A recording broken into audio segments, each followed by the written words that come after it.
Hey guys, আসসালামু আলাইকুম, welcome to my another video. তো আজকে আমরা সন্ধ্যার নাস্তায় খেয়েছিলাম হচ্ছে নুডলস অ্যান্ড চিকেন।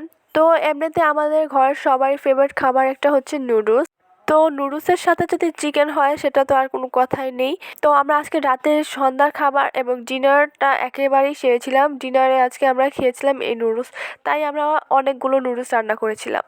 তো আমার ছোট একটা, ও তো মানে নুডলস খেতেই চায় না, শুধু চিকেন খেয়েছে, সেটা আবার পুরা চিকেন খায়নি।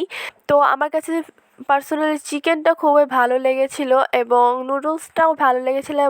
আর আজকে চিকেনটাও ভাজা ছিল অন্যরকমভাবে, তো ওইটা খেয়ে তো আমি পুরাই ওইটার প্রেমে পড়ে গিয়েছিলাম। আর সাথে ছিল হচ্ছে কোল্ড ড্রিঙ্কস। তো এখনও আমার যেন মুখেই লেগে আছে, আমার মনে হয় যে আমি আরও একবার খাই।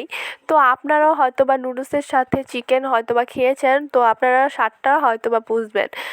আমার কাছে খুবই ভালো লেগেছে। আজকের রান্নাটা আমার আম্মুই করেছিল। তো আম্মুর রান্না তো সবসময় ভালো হয়, মানে সবার মায়ের হাতের রান্নাই সবার কাছে ভালো লাগে। তো আমার মায়ের হাতের রান্নাও আমার কাছে ভালো লাগে। আর আজকের নুডলসটার মধ্যে আমরা পাস্তা দিয়েছিলাম।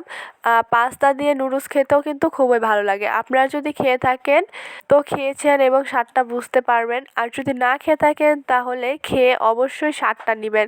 কারণ কেননা এর স্বাদ খুবই লোভনীয় একটি স্বাদ। আর নুডলসের স্বাদ তো কেউ আমার মনে হয় আটকে রাখতে পারে না, কারণ নুডলস সবারই ভাল লাগে এবং একটি ফেভারিট খাবারের ভিতরে একটি। তো আপনাদের নুডলসটা কেমন লাগে অবশ্যই জানাবেন।